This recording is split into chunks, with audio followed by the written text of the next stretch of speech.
It's time for Two Guys and a Goalie with Dustin Nielsen, Matt Cassian, and the goalie, Joaquin Gage.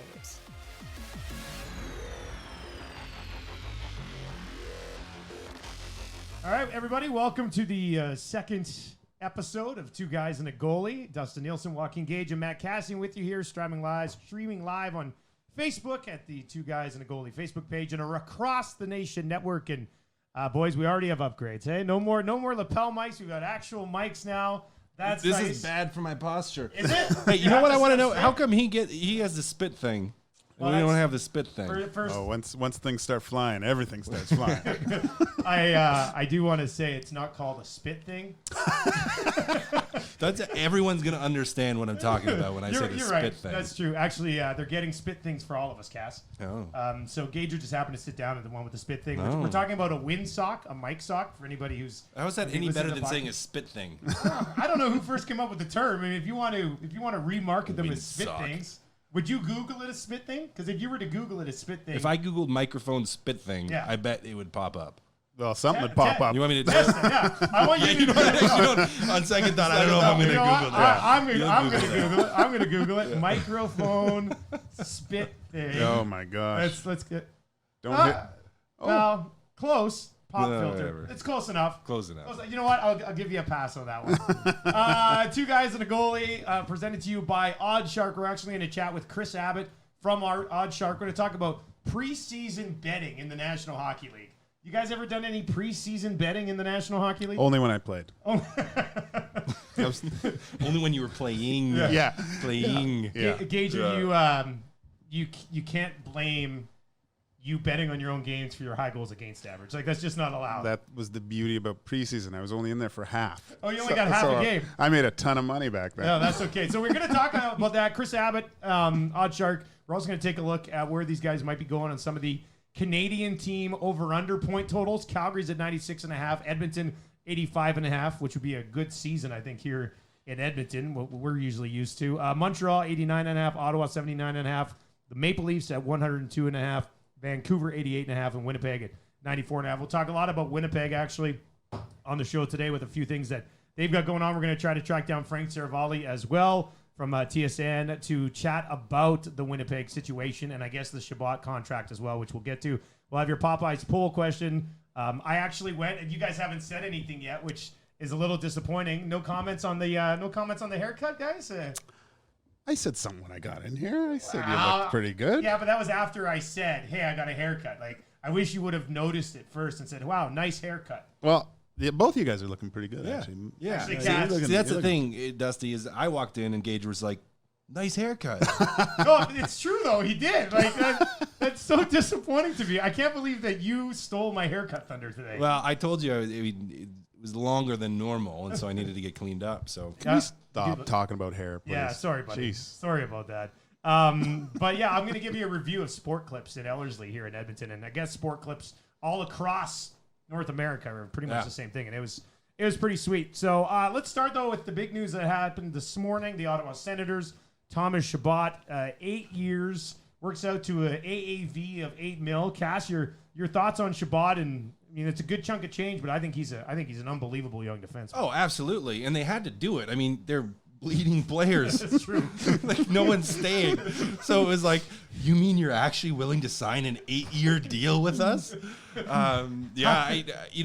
He had a wonderful, I was looking for a good word to use there. He had a wonderful season last year, like a great season, a terrific young player. And for the Senators, I'm sure the opportunity to lock up a defenseman for that length of time for really what's not, it's probably a little bit high for how much he's done from a career standpoint to this point.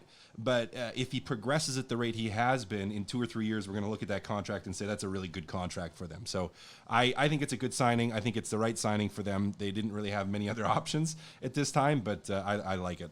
Yeah, you got to get that guy signed up, create some sort of Stockholm syndrome so he just thinks he can only ever play in Ottawa. I distinctly remember last year watching a game, and I thought I was watching an older Senators game where I go, oh my gosh, that's Carlson. Why are they showing this old game? But it was actually him. He's a pleasure to watch. I love his game. I did think I was going to bring it up, but I'm glad Cass brought it up.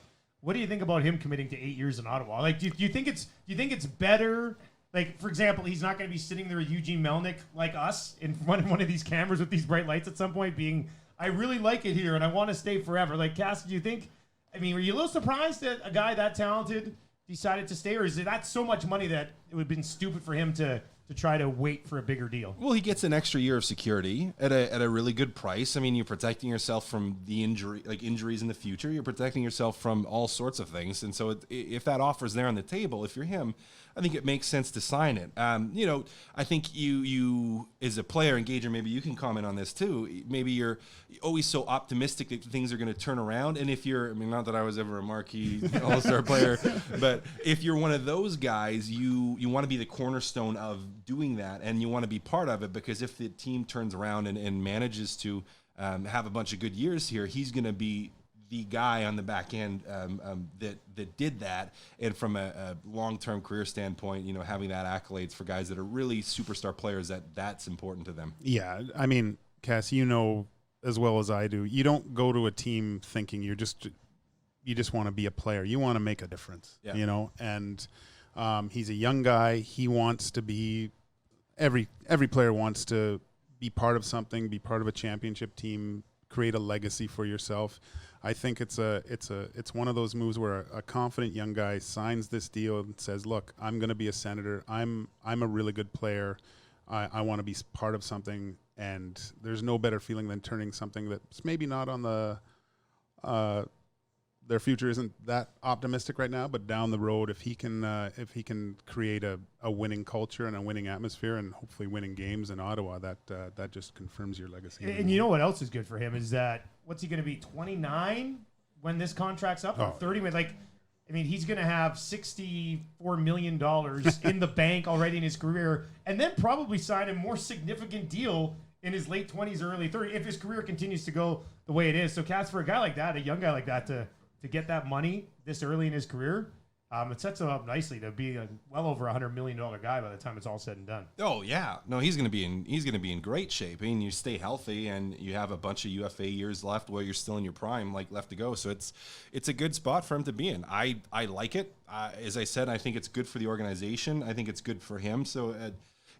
Obviously there could be some struggles ahead, or will most likely be some struggles ahead for the Ottawa Senators, but at least they have this, which is going to anchor that defensive core, and that's something. All right, if you are watching the live stream right now, you can fire any questions our way in the comments section. We'll get to a few of those. We've got Hernan Salas with us, working with us here as well today, and he's lined up Kris Abbott from Oddshark, the presenting sponsor of Two Guys and a Goalie. So let's bring in Kris Abbott on the line today. Kris, good afternoon. How are you, buddy? I'm doing great. How are you guys doing? We are doing just fine. Thanks for being on board here with Two Guys and a Goalie podcast, episode 2. We're going to catch up with you on Thursdays. And I can't believe we're going to talk about, because we were just talking about it, the three of us. None of us have ever put a bet on preseason hockey. But this is a thing that happens. This is a thing that you've done. Is it popular, though? It's popular amongst the degenerate bettors among us. I bet a tidy plus 115 on the Ottawa Senators last night that I sweat out until the Connor Brown empty netter. It's a terrible betting strategy. I do not recommend it. However, why not, right? Why not?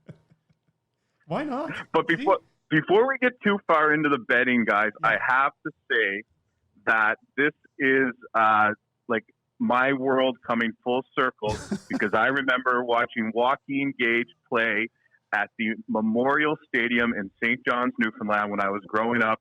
A very memorable opposition goaltender. So this is very cool to be on a podcast with you. Wow, thank you very much. I remember that rink quite fondly. It was like the mini Maple Leaf Gardens, that place. He hasn't aged a day since. It's the funniest thing about that place was before the game, there would always be old people skating, and they'd be holding hands. It was like couples skate, but they were I would say in their 50s and 60s, and they were flying around the ice. Sometimes I was thinking, what's going on? Who are we playing? Why are they out there? But it was all couples skating before. But I remember the Rock quite fondly and stuff. That was great. You know what I'm amazed by is that we found Gager's one fan. What are the odds? The first person we ever have on the podcast is your fan. That's great. That's unbelievable. Cass, you a little jealous? My feelings are a little hurt. Okay, that's what I was gonna say. I thought when he was going, I thought that's what he was going. He was going to 100%, talk about yeah. me because I'm selfish. Yeah. I thought for sure that's what he was going to say. This is why I'm here. Yeah. It's like I have a cult following. Cassie, and I remember that fight that you had. Nope. Nope. Gage, I remember you playing in the American League, which is awesome. That's great.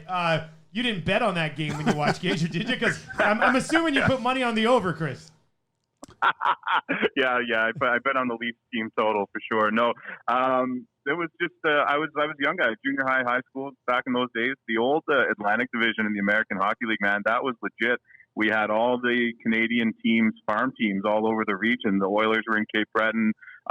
Quebec had the Citadels in Halifax. The Leafs were in St. John's. The Flames were in St. John.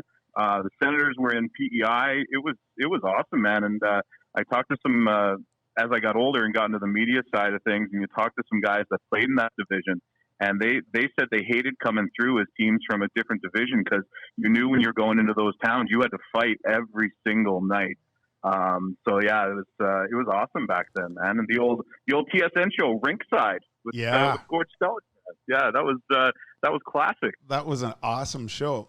Only because I got a lot of third stars, and I was always Never first. No, I was always up in the standings, and so like it wasn't like before. There wasn't much internet and things like that. So my parents would see, "Oh, you're up there in the star standings." So, yeah, well, that's what happens when you face 70 shots, let in 10.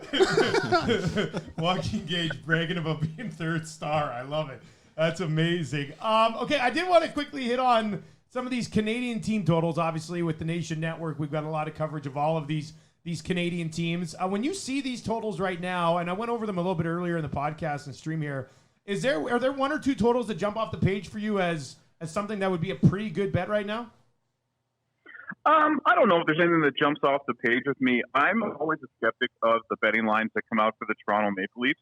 And I'll tell you why, and you guys know it, you're in media, but you're not in the Toronto market. So when you see the Toronto market and everything that gets inflated there, that's always something that strikes a chord with me. So I think of things to stay away from. Like there's a lot of Freddie Anderson bets. There's like the Leafs over under 102 points this year. I think they'll be better than they were last year, but I don't know how good they'll be. There's nothing that really jumps out at me, but I do know that you guys were talking about the Ottawa Senators just before I came on, and the Thomas Chabot deal I think is fantastic for them, and it will be long term unless he gets hurt or something. But them to make the playoffs at plus 625, I wouldn't rule that out right now. I think this Ottawa team is going to be a lot better than people think they are. I don't know how you guys feel about that, but they might be a team from a win total perspective that I'd be interested in looking at. Good question, Cass. What do you think? Do you think there's an outside shot the Sens could kind of come in? I don't think so. That's me though. There's going to be opinions on that. I think they may be a little bit better than a lot of people are saying. I don't see them as a playoff team. And who knows? They could surprise, but I don't see it happening. I think they'd be in the outside looking in for a lot of it. But I think if they could hang close, DJ Smith's had a lot of success with young players before. I think the problem or the exciting part with Ottawa is the potential of a lot of guys on their roster. Like Anthony Duclair, does he ever reach that potential that we've seen? Nikita Zaitsev, could he reach the potential of what he has? I think that's the big question for Ottawa this year. I'm just tired of watching them mess it up there. So hopefully that this is a sign of a turnaround. With everything going on in Winnipeg right now, I think their point total set at 94.5. Would it be crazy to throw a few bucks on the under just because it might be a interesting and slow start to the season? Absolutely not. I mean, the Laine's your superstar, and does he ever play another game for them? Like the stuff, shooting back and forth in the media right now, like that's not a good look. Obviously, he had a very underwhelming season last year, and I think from Winnipeg's perspective, they don't have that bona fide star goaltender. Their top flight guys, I don't think really match up with the elite of the Western Conference. So I have no trouble with that. I mean, look at they're going to play a lot of games against a team like the Dallas Stars, who are better. I think the Chicago Blackhawks are going to be better than they were last year. So I don't know. I don't have a lot of high hopes for Winnipeg this year, unfortunately. Okay, before we let you go, because we're going to catch up with you every Thursday here on the podcast.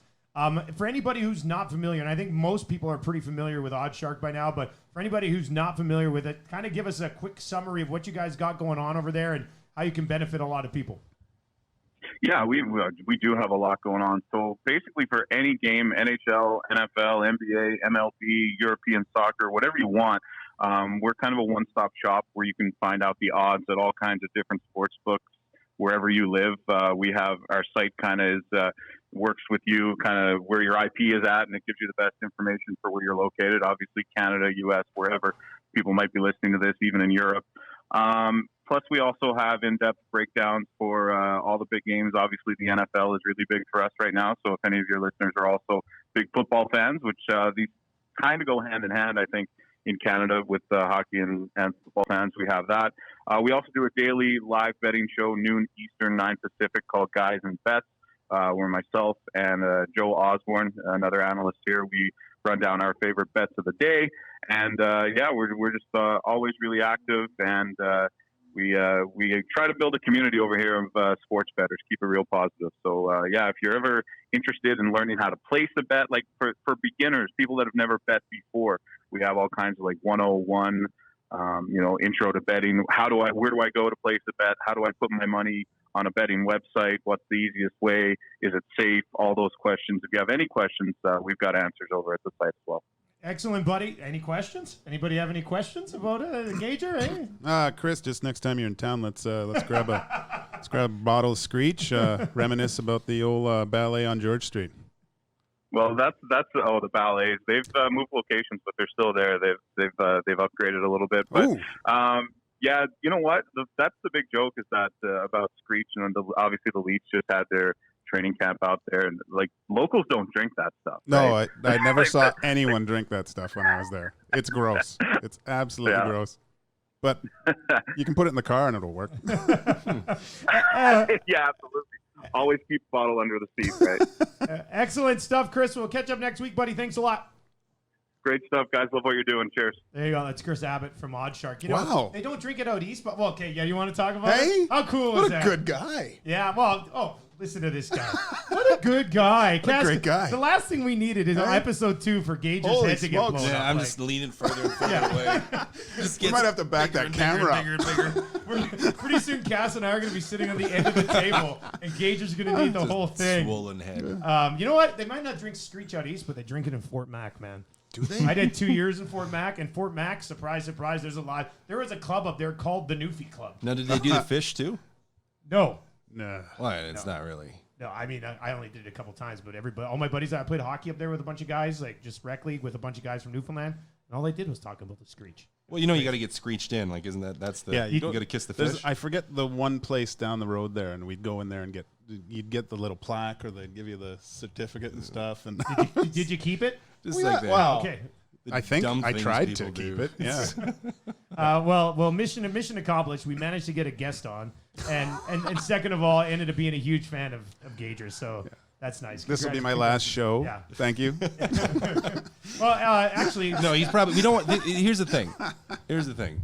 We don't want this guy thinking he's going to start his own show. yeah, that's true. Everyone's a fan of Gager. I'm just going to go do my own Well, thing. maybe you should lock me down like Chabot.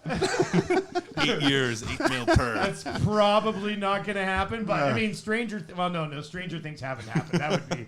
That would be pretty incredible. We'll have Frank Seravalli on a little bit later on here in this week's stream and podcast as well. Like I said, if you have any comments, if you're watching the stream, feel free to hit us up. Hernan, who's working with us, I'm not sure if I can see the comments properly, so if there's anything that's actually worth discussing, if there's a question or something, just let us know. You can pass it along to us. You've got a mic over there, right?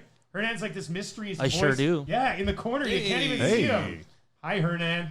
What's going on, boys? We got a couple, messages here on Facebook. That is 2 handsome guys and a radio DJ. Great job, fellas. That sounds about right. And then Brad has a question. What is the best online betting site? Oh, well, that's tough because we could probably get 5 more sponsors by answering that question correctly. I mean, I don't. You guys probably don't bet much. I know. right? I haven't. You know what? I never have. I never will. That's not. Did you ever bet? Well, like, what are we talking about here? Like, Just we like talking Sports about Select and Yeah, stuff like like that. Sports No, Select no, I tickets? never did Sports Select. No, I know lots of guys that did. I mean, I'd do like football pools, like at the rink with the team, like where guys do football pool, like that sort of thing. But I just never. It never was something that I was drawn to. Like, I'd never. Yeah, it wouldn't make me care more or less about watching. You don't think so? I don't know. I have no interest for me personally in doing that. I understand that people do, and whatever you guys might, that's fine. What about you, Gage? You're like, did you? Not really, but I remember my last year junior, we would get those Sports Select games going, but we wouldn't bet on ourselves, but we'd bet on like National League games and stuff. And I remember when we were actually playing in Lethbridge. And I remember my Sports Select, and I picked all like the underdogs and you hit? No, but I remember it was in the second period because there was that stage behind me, and they announced the scores of the game, and I was like, yes, no, and I was so disappointed. I let in a goal right after that. I remember that because I was mad. I would have won like $4,000. So you stopped betting at that point? Yeah, that was it. It was affecting my play. I bet pretty heavily back in Fort Mac again. There really wasn't much else going on up there. I was working like 2 full-time jobs. So I was my co-host and roommate in Fort McMurray had a major issue. Like I'm gonna say, it sounds like Fort McMurray wasn't the best time. Yeah, for well, you. no, I found a wife in Fort Mac. I got out of there. I didn't know what else to accomplish, but that's mission accomplished. Yeah, that's true. You're right. But yeah, there's lots of sites. There's Bodog, Bet Online. There's a bunch of different places. Just look it up. Go to Oddshark. I'm sure that they've got all the details on all the different places that you can go there as well. Okay, before we get to Frank, I want to talk about Winnipeg. Let's actually do the Popeyes poll question here and then fire that up.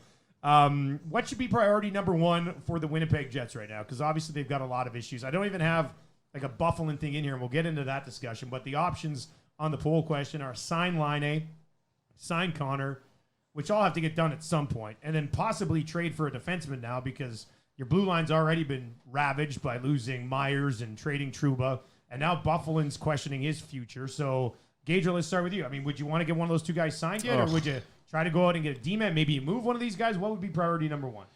Well, I guess I would, if it was me, I'd like to sign Connor, get a D-man, and trade Laine, but you roll the dice with that guy going and scoring 60 somewhere, and that's a tough thing. But I mean, he is still quite young, so maybe that consistency factor hasn't really.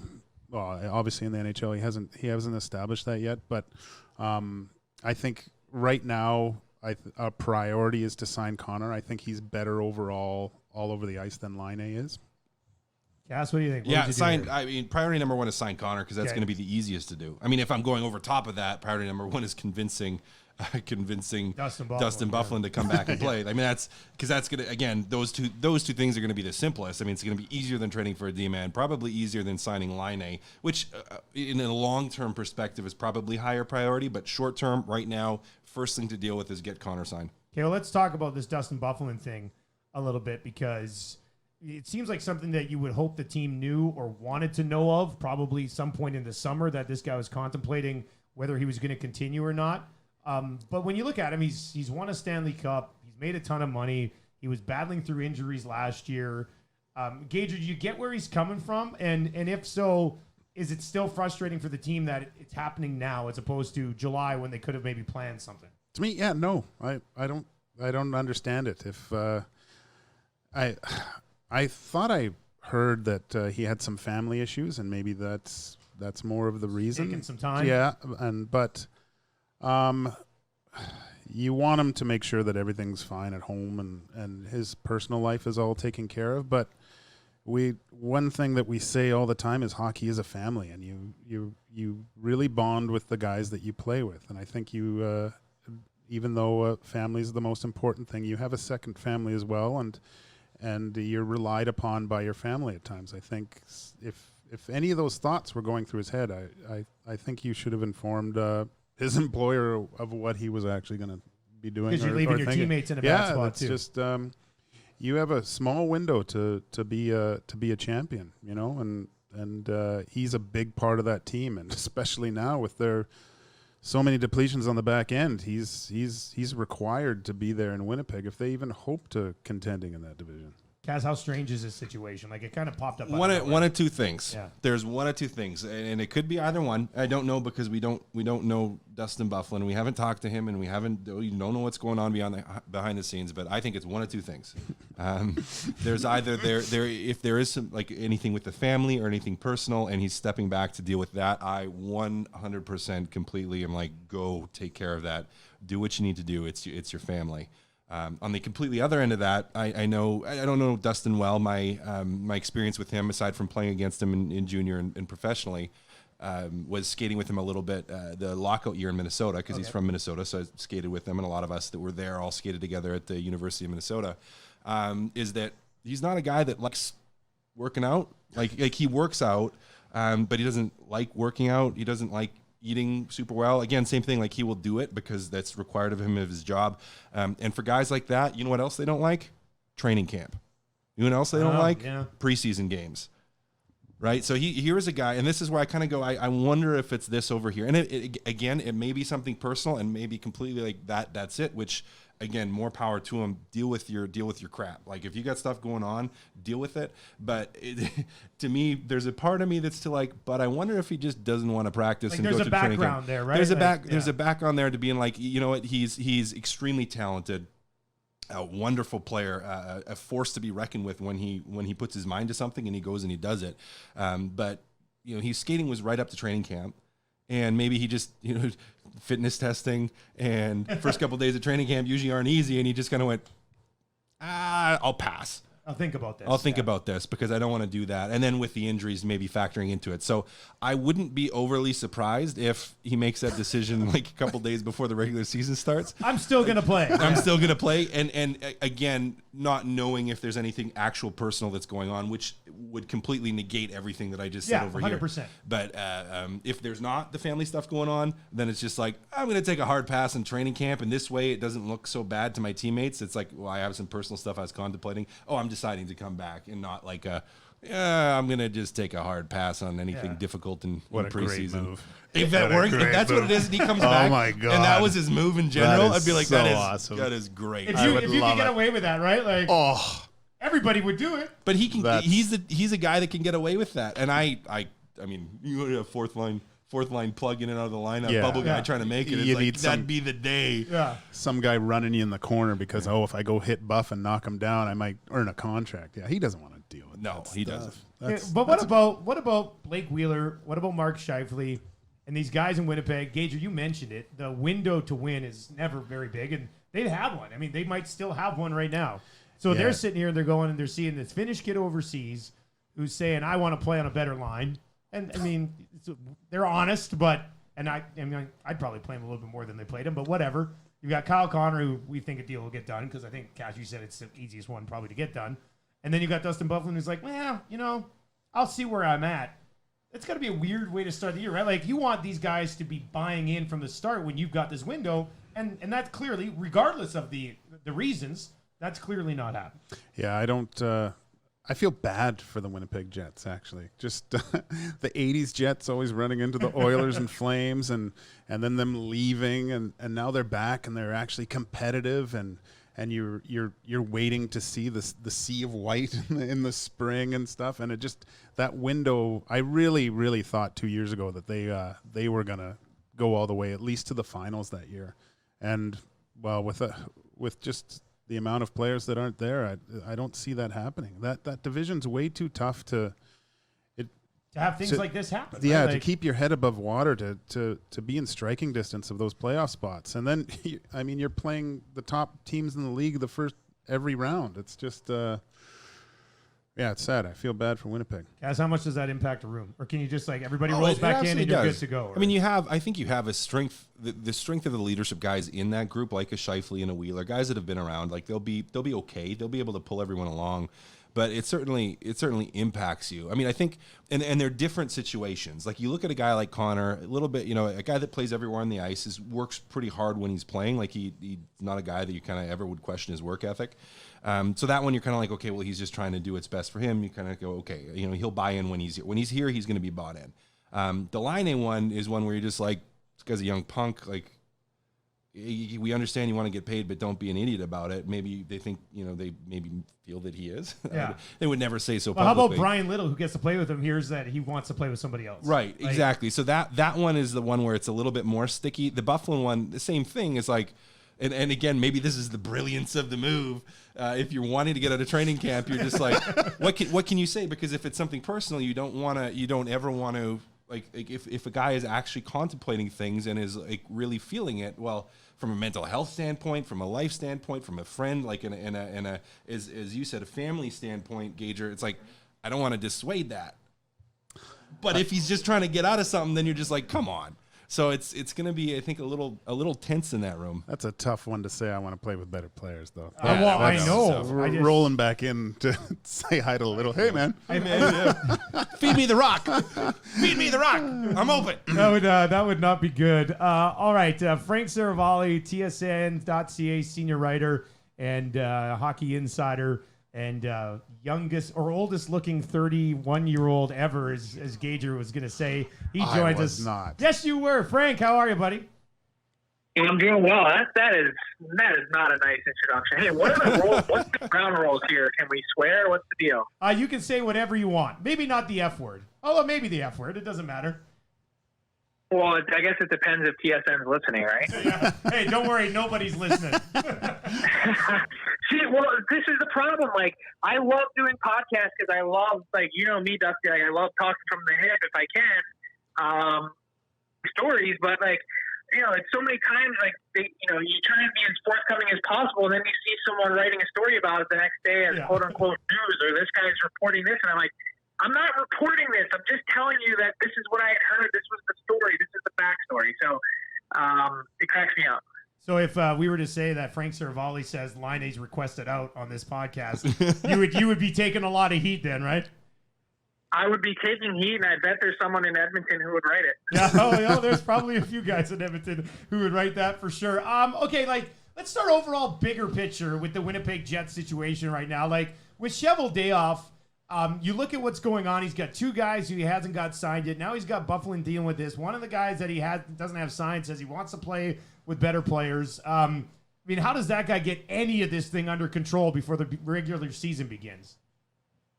Well, I think you have to develop, a set of priorities. And I think the first and foremost, even before you can deal with Connor and Laine, is figure out exactly what Dustin Byfuglien's status is and how quickly can you get an answer. And then, I'm sure he's been working the phones to try and figure out, if Dustin Byfuglien does indeed retire, how can we find a way to fill that void? Who could we potentially bring in? And so, the next thing after that, to me, is attacking Patrik Laine first and getting his contract done if we're looking at an overall list of priorities. Because to me, Kyle Connor, potentially sees himself, and I think the Jets see himself as a more consistent contributor and more all-around player in terms of what he brings. Certainly his numbers would suggest that. And so my understanding, and obviously things can shake out any number of ways, my understanding is that Kyle Connor doesn't want to sign until he knows what Patrik Laine is signing for. So that makes Laine the third ticket, and because it is a longer-term deal, potentially you have more flexibility once you know what you're locked in with Laine for 2 years. And first and foremost, it helps, as I said, with Byfuglien to know, is his cap hit on the books? Is it not? What is their plan moving forward with that? Because that's also a really sticky situation. So if Dustin Byfuglien makes the decision to step away for good, doesn't come back, who would be some of the possible targets you could see for Winnipeg to look at from a trade standpoint? Well, I mean, look, at some point, it comes down to fit, and obviously you want to try and get a right shot guy. I mean, what an embarrassment of riches they had on the right side of their blue line the last number of years, where, part of the reason Jacob Trouba and Tyler Myers might not have been happy at times is because there's been a lack of playing time and opportunity. You have Dustin Byfuglien with the minutes that he chews up, then with his power play time as well.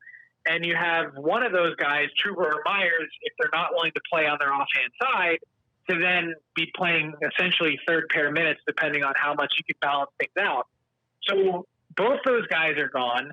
I wonder ultimately how that would have changed the Winnipeg Jets offseason had Kevin Cheveldayoff had any sort of idea going back to May that this was on the horizon or could potentially be on the horizon for Dustin Byfuglien. Do you force Jacob Trouba to come back on a one-year deal through arbitration because he's still under team control?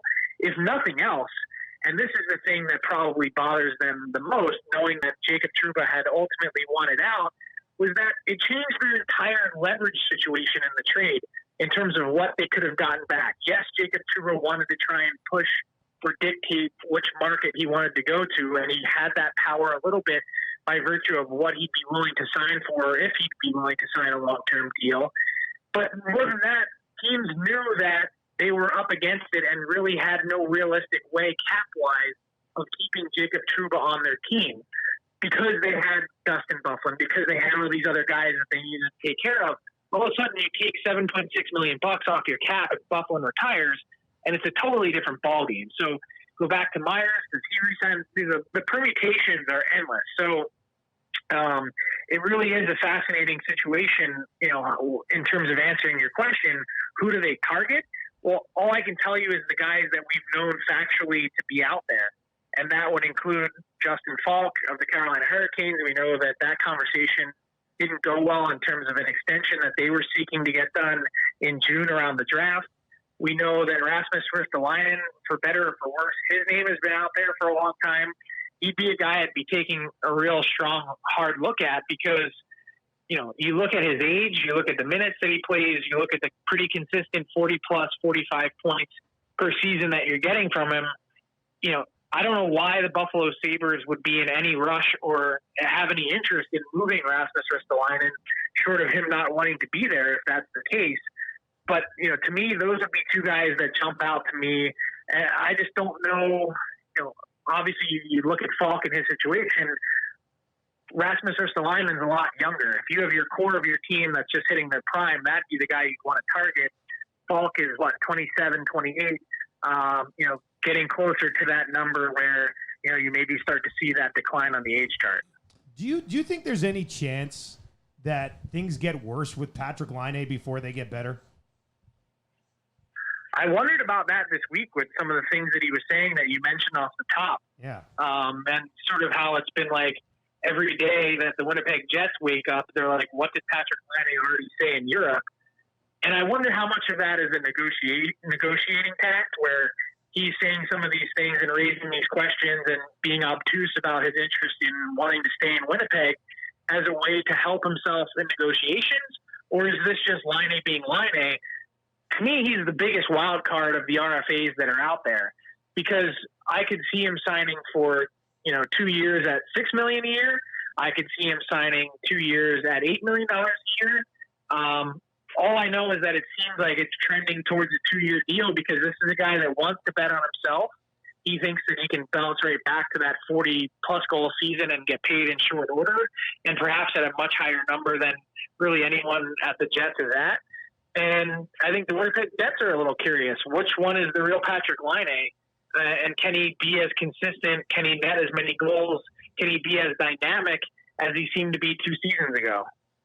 Frank Seravalli with us here on the Two Guys in a Goalie podcast. Dustin Nielsen, Matt Cassie, and Joaquin Gage. We should talk about the news that broke this morning on Thomas Chabot. We were kind of joking about it right off the top. What a guy to commit to 8 years in Ottawa right now, but he got paid to do it. Is this a deal where you look at him maybe a little bit more than he's worth now, but 3, 4, 5, 6, 7, 8 years from now, this is going to be a pretty good deal for the Ottawa Senators? Yeah, I mean, I don't even really look at it as being that much more than what he's worth now. Like if you were to take him out of the entry-level system and you were to put up the points that he did last year, and I know that it seemed like I got to look at the splits again, but it seemed like he got off to a really hot start at the beginning and had faded a little bit down the stretch as the wheels fell off and as every single good player from the Ottawa Senators was traded away. But look, if you step into the league and in your first full season, you put up 55 points and play at the type of minutes that he did, and you can skate and sink the game like that, that contract is going to be a bargain in year 2 or 3. Than anything else. So they're buying up, a significant chunk of Thomas Chabot, obviously for the future. And the key is, I wonder sometimes also from a mental standpoint for the Ottawa Senators franchise, how does this does this change in a positive way a little bit of the psyche of the fans, which has been so beaten down? Every time we turn around, it's a story about, a lawsuit against Eugene Melnick's private jet for unpaid bills, or at the casino and at Foxwoods in Connecticut for an unpaid debt. And I should add in alleged unpaid debt. This is me being a reporter. That, you say those fans got to be so tired of what's happened that you now have a commitment from a player, and perhaps even more importantly, a commitment from an owner to pay it after they just went down this road with their previous franchise defenseman and Erik Karlsson and had to move on. That, this certainly gives everyone a shot in the arm. Frank, before we let you go, let's talk a little bit about becoming an insider. Do you just pester everybody? Like, is that how it works? Like, do you just bother people to the point where they're like, damn it, Frank, we'll get back to you when something's moving? Well, first off, I'm not an insider. As you know, I'm a reporter. So let's not jump the ship there. You break things, though. Like, you break things. No, I do. I break news, and there's no question about that. I'm just saying from a purely specific title standpoint, I'm not an insider, and I don't pretend to be one. I would say that the most interesting part of doing it and bugging people for information is that the guys that I work with and that we have at TSN have the league so well blanketed that they have guys that they have long-term and long-standing relationships with. There's guys that have worked with these GMs or known them for 30-plus years, going back to their own days covering junior hockey that they crossed paths with, or that they covered as a player, that are now elevated to a management position. So I'm never going to get in there and start mowing that guy's lawn, one of our insiders, with one of these GMs. First off, if they have news to share, they ain't sharing it with me. So might as well just slow your roll. And second, I've tried to take the approach of trying to fill the gaps, at least in my career, of what I've noticed to be at TSN, meaning talk to all these guys that they're not, that they don't have close relationships with, or that they're just starting out with, where I could potentially build a relationship through time with these guys and putting the same amount of time in. Look, as you mentioned, the oldest looking 31-year-old, fair enough. And I could certainly, use to drop 50 and maybe even a little bit of hair dye. But moving forward, I've been around this game 10, 11 years already. This is my 11th year covering the league. Hopefully in 20 years from now, I'm going to have the same number of 30-year relationships that I can rely on, that I've generated trust with, where I can, be in a similar type situation where I can perhaps relay some of that knowledge to the fans and the public. Hey, Frank, it's Joaquin Gage, Two Guys on a Goalie podcast. Frank, I just want to take it back to Philly a little bit, just maybe a two-part question. Can Carter Hart finally become the solidify that Philadelphia goaltending in your mind this year? And where is the best place to get a Philly cheesesteak? There's some definite pressure on the second question. And, I would say definitely don't go to, if you come to Philly, don't go to like the two hot spots, which everyone seems to make it to, the tourist trap, Pat's and Gino's, that are opposite each other on 9th Street. I would say either if you're going to be in South Philly, go to Tony Luke's. I'm from Northeast Philly, so I would say go to Steve's Prince of Steak. That's my go-to number one. Find a local spot that does it right. And if you or anyone listening comes in, send me a DM on Twitter, send me a tweet. I'll be happy to steer you in the right direction. Oh, I can't wait to hang out with you. Well, yeah, bring a bigger belt. So I would say in answering your question about Carter Hart, I don't see why not. He has by far the best chance of any netminder I've seen since my time being around this team, and really just watching this team as growing up in Philly as a fan. Since Ron Hextall, easily. The pedigree is there, the work ethic is there, the humility is there, the attitude. He seems to be approaching everything the right way, and he's not worried about the fact that this place has been a goaltending graveyard. He can't fix that. The past isn't in his control. And it's really fascinating the way last season played out, starting so well and then maybe fading a little bit at the end. I don't think the expectation shouldn't be so enormous this year that he comes in and has a .925 save percentage. The Flyers don't need that this year. They were .896 last year, if I'm not mistaken, 28th in the league. It's not all that different than the Edmonton Oilers numbers, if I'm not mistaken. They were right in the same neighborhood, Dusty. That you can't make the playoffs with that mark. So all he needs to be is 912, 914, 915. Get in that neighborhood. Get in the league average, above average. Find yourself in this league. Find a rhythm that works for you. Find a way to stay focused. Limit his games a little bit. I wouldn't want to see him playing much north of 50 to 55 in terms of managing his workload and expectations, unless he's playing absolutely lights out and you can continue to ride him. But I don't see any reason why not he can't be the guy. And if he does get them to average, I think they have enough talent and ability on their roster.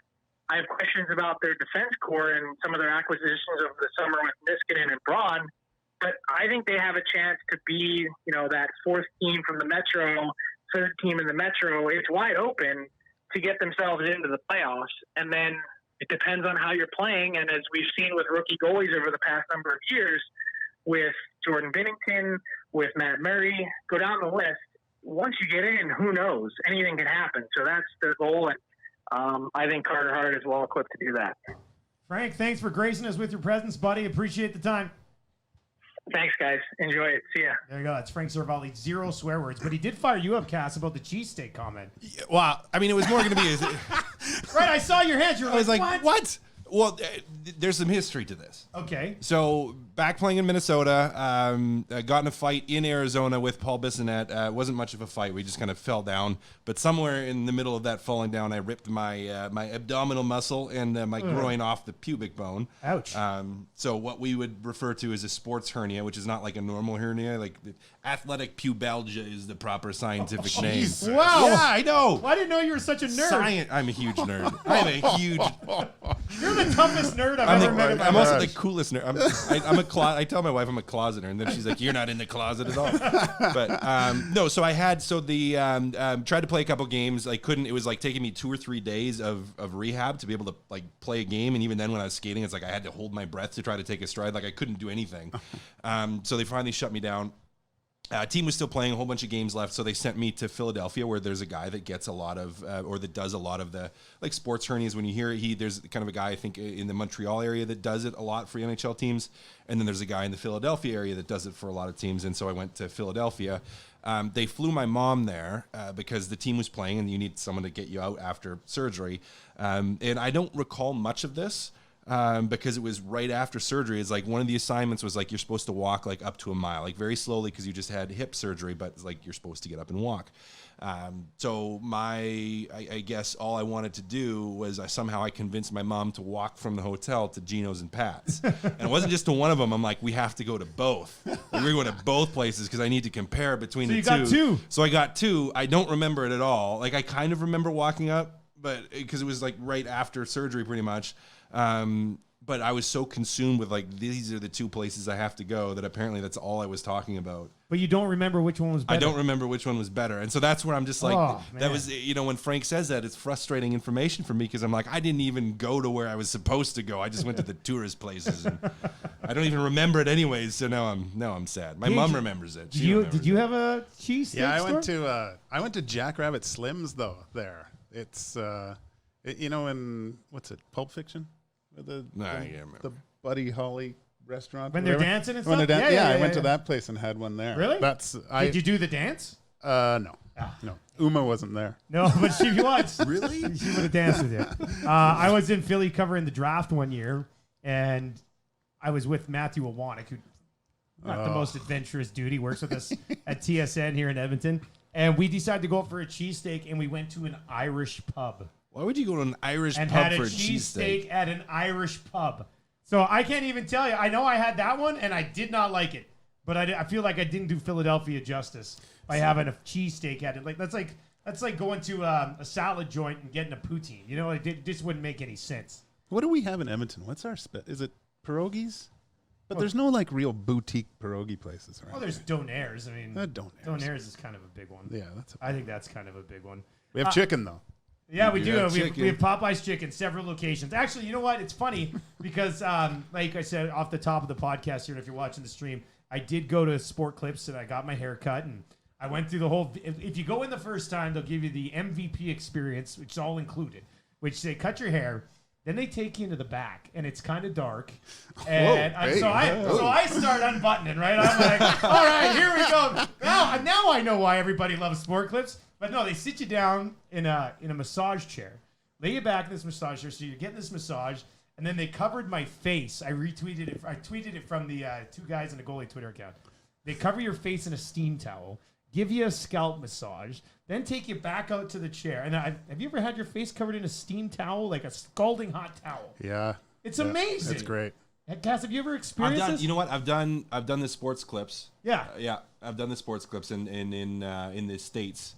Yeah, it's an incredible they had it in experience. Houston. They had it in Houston, and Yeah. so that's where I got my haircut down in the minors. It was unbelievable. It's the only location in Edmonton. But I went there. Then they take you back out, and they have like a massage machine, and they're just giving you a back massage The happy while you're ending. sitting there watching highlights. Right. Yeah. It's as happy as ending as you can get. But actually, that's not true. There's a place in Lethbridge. I don't know if I should say this, but I guess it's a podcast. There's a place in Lethbridge. I used to have a roommate I worked with in radio in Lethbridge. You could go get a hand. No, you could get. I swear to God, this is the truth. You could get a haircut and then work with some hands. Cass, you shake your head like you can't believe that's happening, or that it's not true. Because I swear to God, it's The ridiculousness of it. Because I'm just like it's a thing.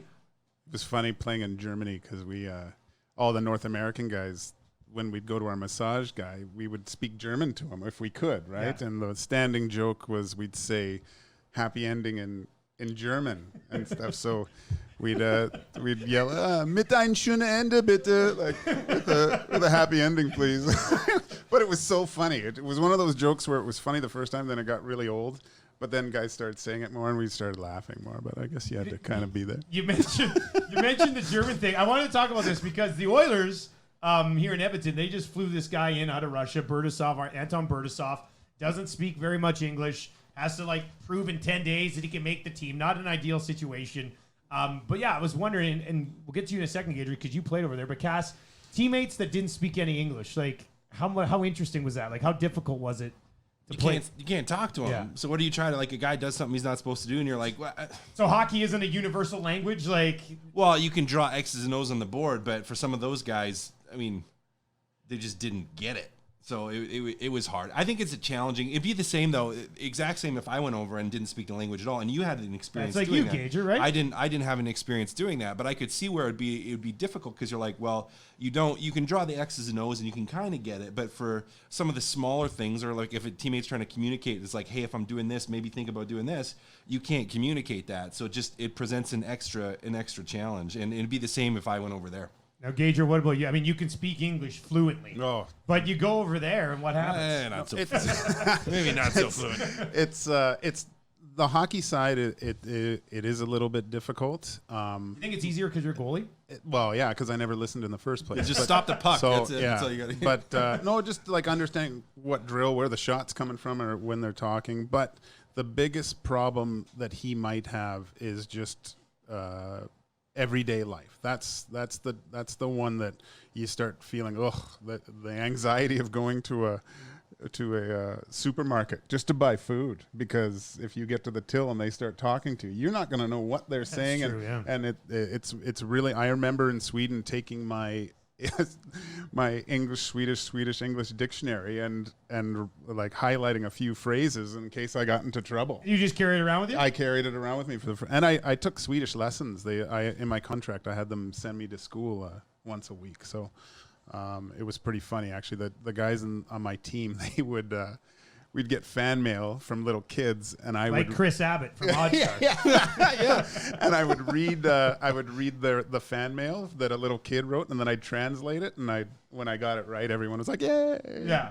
So, but they Swedes were great because they all spoke English, and so you would actually, if you went there, and I would just butcher Swedish to someone in a restaurant, and they would respond back to me in English.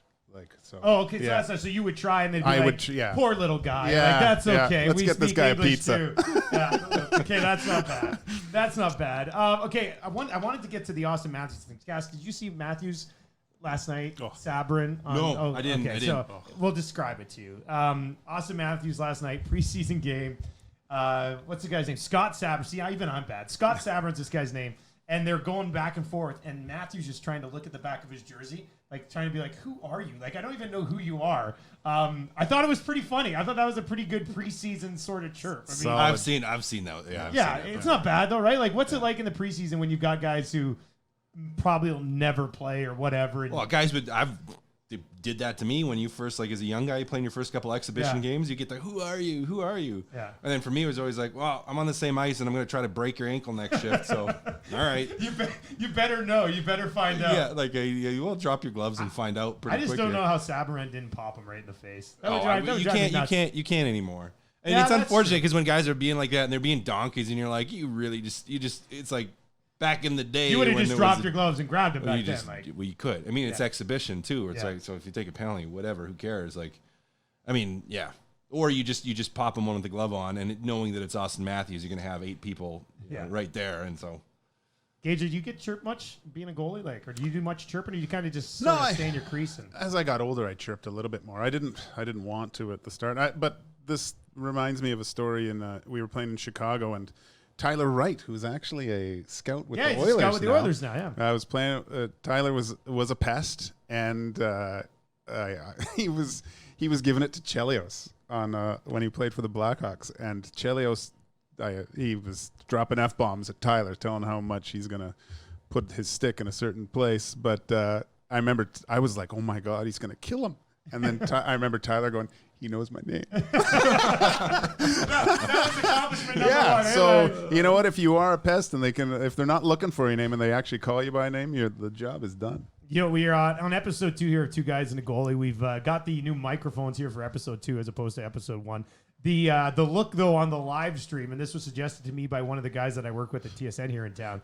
He suggested that it looks like we're hosting a hostage video, like in front of this brick wall. Yeah. And I was gonna say in episode 3 on Monday, we cut off Gager's head in front of the hostage wall here. If we don't get some Popeyes chicken. Yeah, that's right. You will deliver us Popeye's chicken. It will. Or Gager That'll will- up the subscriptions. Speaking of, yeah, people should subscribe. If you can Yes. subscribe, Yes. give us a good rating. And if you never listen to us again, that's okay. Just hit subscribe and rate us. Do you guys listen to a lot of other podcasts or what? There's a couple. I do a couple, There's and a couple. I do the rating thing. Like if I like them, and I guess it helps. So Yeah. Yeah. if you've been entertained in any way, shape, or form, Please. or if you're a family member, or somebody, Yeah. a coworker, Yeah. Hernan in the corner over there, Yeah.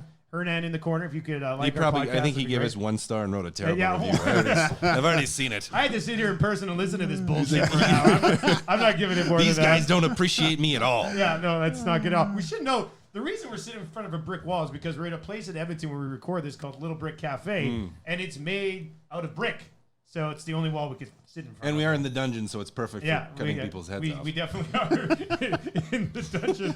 That is I right. think there are a couple heads over there. There might be, actually. There's a lot of stuff Yeah. piled up to the right There's here. some bodies buried. All right, that's going to do it for episode 2 of Two Guys and a Goalie. Once again, thank you to our presenting sponsor from Odd Shark and, of course, Popeyes and Sport Clips for making me look as sexy as I look today. I even wore a better shirt, Cass, just for you. Yeah, I know. I think You I wore all the did it nicest shirt today. Except you still got cargo shorts on. I don't take those off till December. All right, we'll be back with episode 3 next week for Hernan in the corner and Matt Cassian and Joaquin Gage. I'm Dustin Nielsen. Thanks for listening to Two Guys and a Goalie.